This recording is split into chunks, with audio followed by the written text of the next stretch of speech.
Good morning, students. Myself, Dr. Sunaina Khatri, Assistant Professor in ABSD Government PG College, Badmi. Today, we are going to start our new chapter, that is vouching. It means प्रमाणन. सबसे पहले हम प्रमाणन का अर्थ और परिभाषा यानी meaning and definition के बारे में स्टडी करेंगे. जब अंकेक्षक अपना कार्य आरंभ करता है तो उसे सर्वप्रथम प्रारंभिक लेखे की पुस्तकों की जांच करनी होती है. इट मीन्स जो जर्नल्स वगैरह प्रिपेयर की जाती हैं उनकी चेकिंग की जाती है, क्योंकि इसमें ही लेन देन को सर्वप्रथम दर्ज किया जाता है. प्रारंभिक लेखे की पुस्तकों की जांच करते समय यह देखना होता है कि इन पुस्तकों में किया हुआ प्रारंभिक लेखा सत्य है, उचित प्रमाणकों के आधार पर है. इट मीन्स उससे रिलेटेड डॉक्यूमेंट्स, बिल्स, वाउचर्स आदि हमारे पास में अवेलेबल होने चाहिए, तथा कोई भी प्रमाणक बिना प्रविष्टि के यानी बिना एंट्री के नहीं रह गया हो. तो यही कार्य जो है चेकिंग का कार्य, यह अंकेक्षण में प्रमाणन कहलाता है. इसकी विभिन्न विद्वानों ने निम्न प्रकार परिभाषाएं दी हैं. इसमें से कुछ का हम अध्ययन करेंगे. जैसे फर्स्ट जो डेफिनेशन दी गई है उसमें प्रमाणन उन सबूतों या प्रमाणकों की जांच है. इट मीन्स बिल्स और वाउचर्स की जांच एवं सत्यापन है जो एक लेन देन की शुद्धता का समर्थन करते हैं. इट मीन्स उसको प्रूव करने के लिए डॉक्यूमेंट्स के रूप में अवेलेबल होते हैं. सेकंड डेफिनेशन जो दी गई है वह है प्रारंभिक लेखे की पुस्तकों में लिखी जाने वाली मदों की सत्यता की जांच करना प्रमाणन कहलाता है. इट मीन्स जो जर्नल में एंट्री की गई है उनको चेक करना कि जिन बिल से उनकी एंट्री की गई है वो हमारे पास अवेलेबल हैं, उनमें लिखी गई अमाउंट सही है या नहीं है. थर्ड डेफिनेशन प्रमाणन एक तकनीकी शब्द है जिसका आशय ऐसे प्रपत्रों की जांच से है जो एक लेन देन को समर्थन करने वाले तथा ठीक बताने वाले सबूत माने जाते हैं. अब नैतिक जांच एवं प्रमाणन यानी रूटीन चेकिंग और वाउचिंग के बीच में क्या रिलेशन है. इसके अंतर्गत प्रारंभिक लेखे की पुस्तकों की अगले पृष्ठ में लाए गए जोड़ यानी कैरी फॉरवर्ड जो किया जाता है उनकी तथा अन्य गणनाओं यानी कैलकुलेशंस की, खतौनी, खातों के शेष आदि को तलपट में ले जाने की जांच आदि सम्मिलित होती है. नैतिक जांच के लिए अंकेक्षक को विशेष चिन्हों का प्रयोग करता है. इससे लेखों की शुद्धता एवं सत्यता की जानकारी हो सकती है.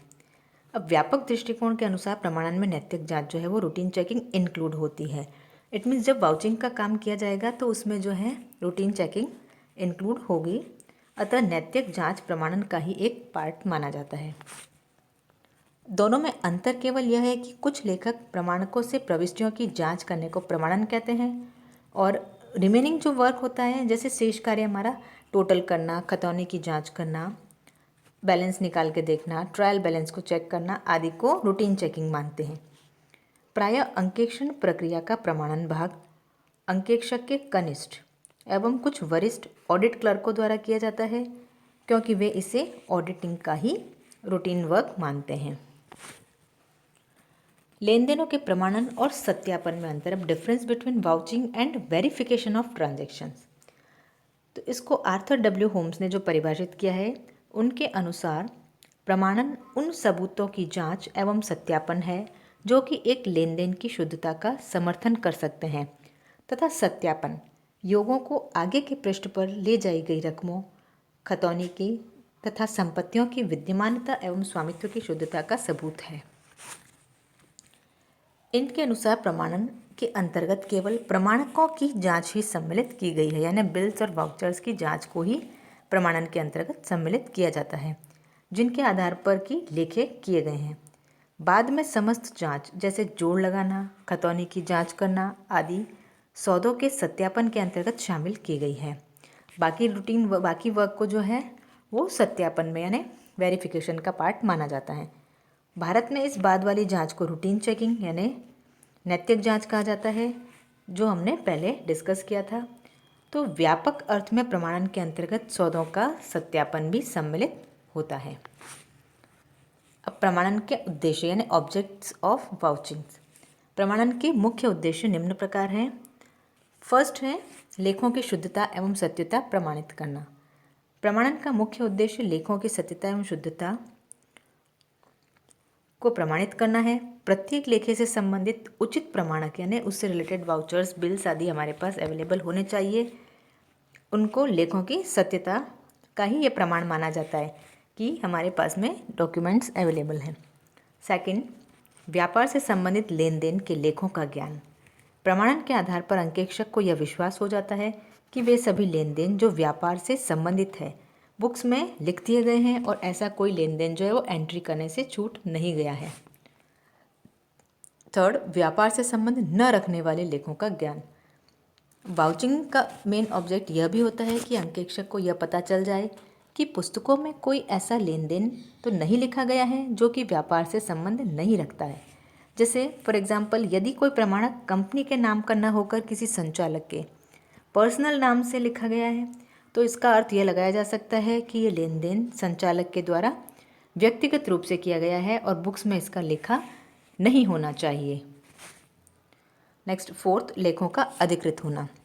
प्रमाणन का यह उद्देश्य भी है कि अंकेक्षक को यह विश्वास हो जाता है कि समस्त लेखे पूर्ण रूप से अधिकृत यानी ऑथराइज्ड हैं, क्योंकि इसके लिए उचित एवं अधिकृत प्रमाण पत्र यानी सर्टिफिकेट्स अवेलेबल हैं। जब तक कि प्रमाणक अधिकृत नहीं होगा, लेखे भी अधिकृत नहीं हो सकते। अब है कंसेप्ट ऑफ वाउचर्स।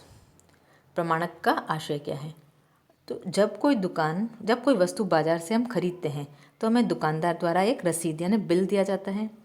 यह रसीद हमारे द्वारा क्रय किए गए सौदे या लेन देन का प्रमाण होगा कि हमने जो है वो वास्तव में कुछ जो है वो सामान क्रय किया है। इसी प्रकार व्यापार में अनेक लेन देन होते रहते हैं जिनका पुस्तकों में लेखा किया जाता है। इन लेखों को प्रमाणित करने के लिए जो भी लिखित प्रपत्र होते हैं यानी रिटन डॉक्यूमेंट होंगे, उन्हीं को प्रमाणक कहा जाता है। अलग अलग विद्वानों ने इसकी अलग अलग डेफिनेशंस दी है। एक प्रमाणक ऐसे प्रपत्रीय गवाह के रूप में परिभाषित किया जा सकता है जिसके द्वारा पुस्तकों की, लेखों की सत्यता जानी जा सके। इट मीन्स ये हमारे पास में एक एविडेंस के रूप में डॉक्यूमेंट्री एविडेंस है जिससे ये प्रूव होता है कि हमने जो एंट्री की है वो सही है।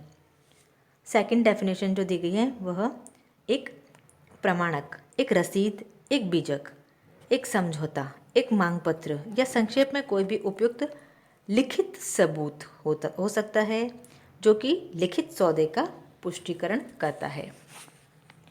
अब प्रमाणकों के टाइप्स या भेद। प्रमाणक मेनली दो प्रकार के होते हैं। फर्स्ट है जिसमें मूल प्रमाणक, हिसाब किताब के लेखों से संबंधित जो मौलिक यानी ओरिजिनल हमारे पास में रिटर्न डॉक्यूमेंट्स या रिटर्न प्रूफ होते हैं उन्हें मूल प्रमाणक कहा जाता है।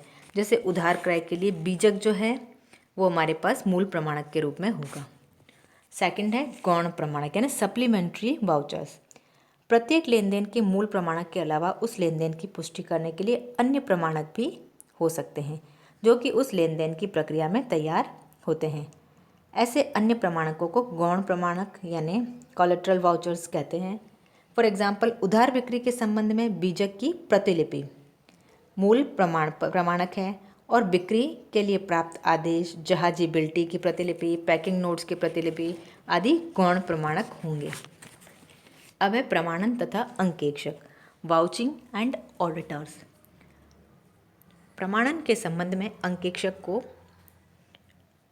निम्नलिखित बातों का ध्यान रखना चाहिए। इसमें फर्स्ट है प्रमाणकों का उचित रूप से फाइल होना, प्रॉपर फाइलिंग ऑफ वाउचर्स। प्रमाणन प्रारंभ करने से पूर्व अंकेक्षक द्वारा यह देखना आवश्यक है कि प्रमाणक प्राथमिक लेखे की प्रत्येक पुस्तक के लिए अलग अलग और क्रमानुसार फाइल किए गए हैं अथवा नहीं। यदि ऐसा नहीं है तो सर्वप्रथम अंकेक्षक को इन प्रमाणकों को प्रत्येक पुस्तक के आधार पर अलग अलग फाइल में लगाना चाहिए और उनको डेट वाइज क्रमानुसार अटैच करने का आदेश देना चाहिए। उसे तब तक कार्य आरंभ नहीं करना चाहिए जब तक कि ऐसा न हो गया हो, अन्यथा प्रत्येक प्रमाण पत्र को ढूंढने में बहुत समय नष्ट हो जाएगा और साथ ही प्रमाण पत्रों को दोबारा दिखाकर फ्रॉड करने के चांसेस भी हो सकते हैं। सेकंड है प्रमाणकों की जांच के संबंध में परीक्षण जांच प्रणाली को अपनाना, adoption of test checking methodology for examination of vouchers. प्रमाणन करते समय इतनी सावधानी और सतर्कता की आवश्यकता होती है और यह कार्य इतना विस्तृत होता है कि प्रत्येक लेखे का प्रमाणन करना बहुत कठिन कार्य है।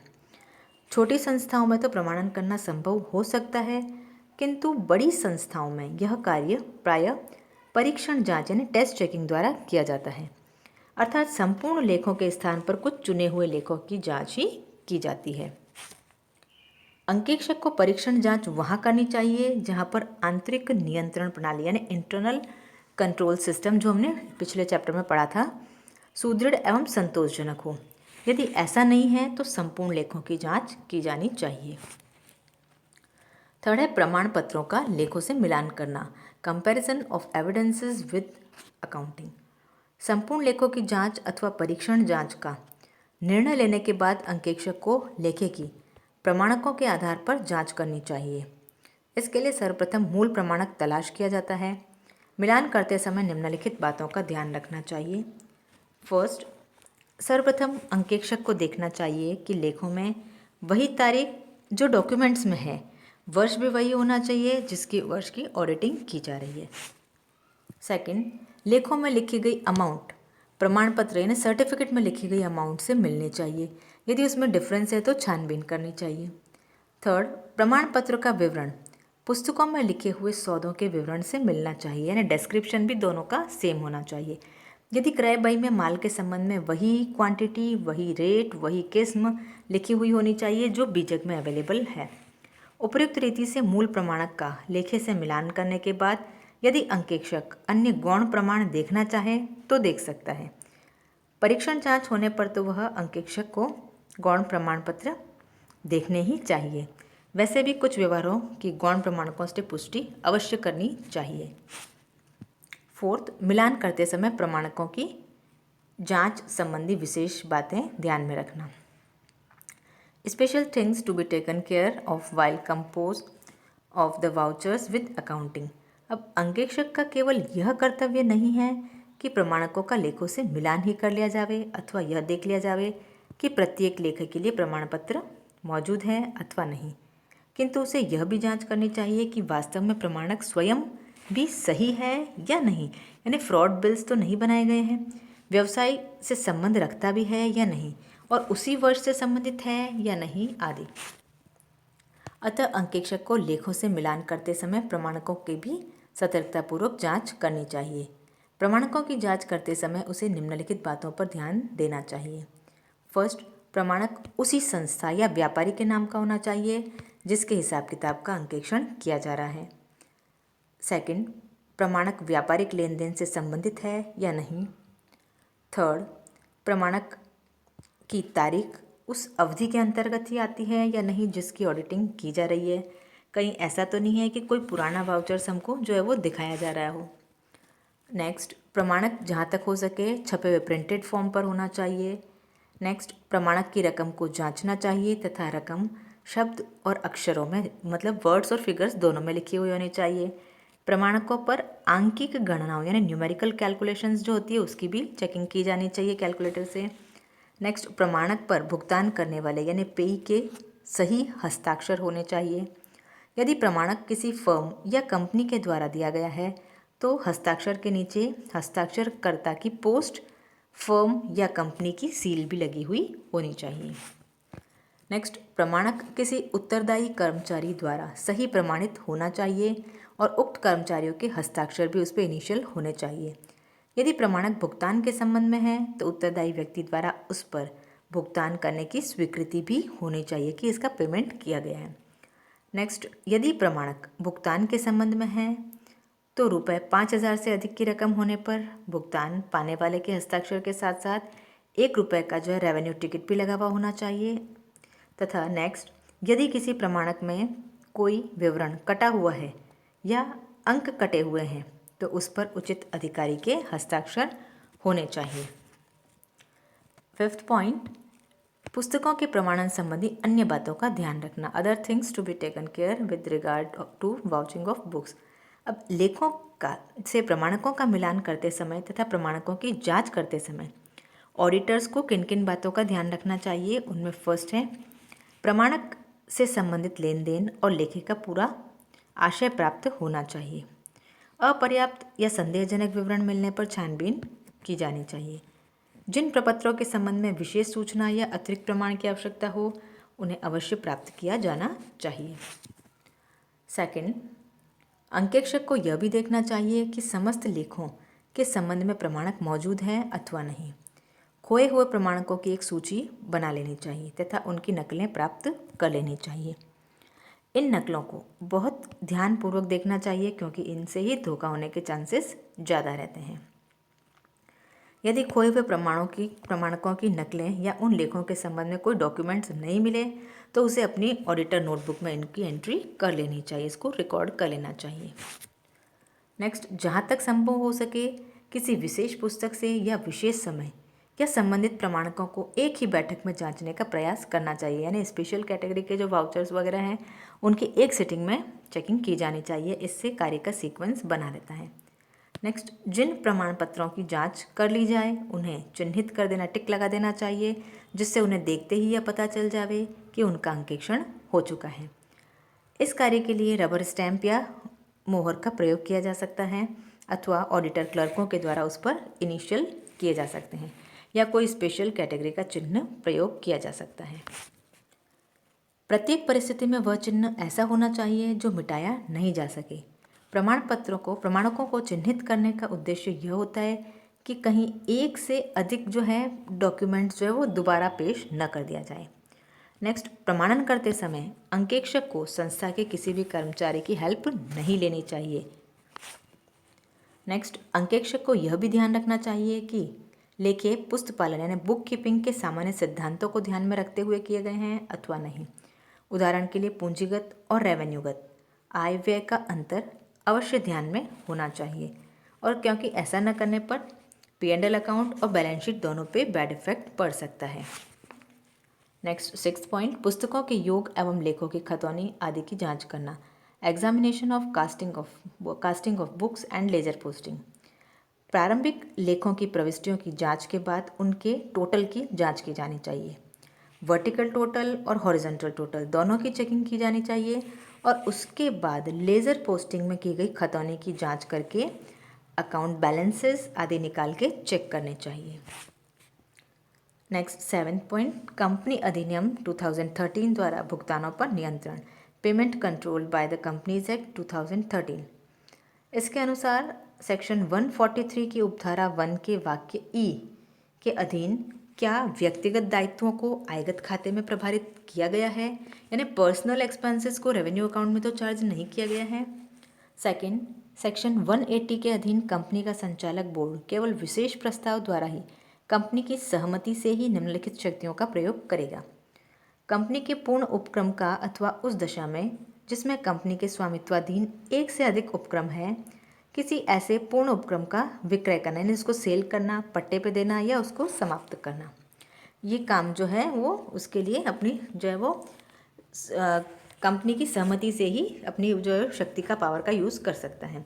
सेकंड, किसी संविलीन यानी मर्जर या एकीकरण अमलगमेशन के परिणाम स्वरूप उसके द्वारा प्राप्त क्षतिपूर्ति की राशि यानी कंपनसेशन जो उसको रिसीव किया जाता है उनको प्रयास प्रतिपूर्ति में विनियोजित नहीं करना है। थर्ड, उस दशा में उधार लेना जहां कंपनी द्वारा पहले से ही उधार ली गई धनराशि के साथ वह धनराशि जिसको उधार लिया जाना है उसके समदत्त अंश पूंजी एवं स्वतंत्र संचय की संग्रहित कुल राशि से सामान्य व्यावसायिक कारोबारिक अनुक्रम में कंपनी के बैंकरों अभी प्राप्त अस्थायी उधारों को छोड़कर उससे अधिक हो जाएगी। परंतु किसी बैंकिंग कंपनी द्वारा जिसके कारोबार के सामान्य उपक्रम में जनता से धनराशि की जमाएं जो याचना पर वापस देय हों अथवा अन्य प्रकार से और चेक, ड्राफ्ट या अन्य आदेश द्वारा अथवा अन्यथा प्रत्यार्य यानी विड्रॉएबल राशि जो होती है उसकी इस खंड के अंतर्गत बैंकिंग कंपनी द्वारा धन का उधार लेना नहीं समझा जाएगा। नेक्स्ट, संचालक में बकाया राशि के पुनः भुगतान के लिए समय देना एवं अथवा रकम लौटाना।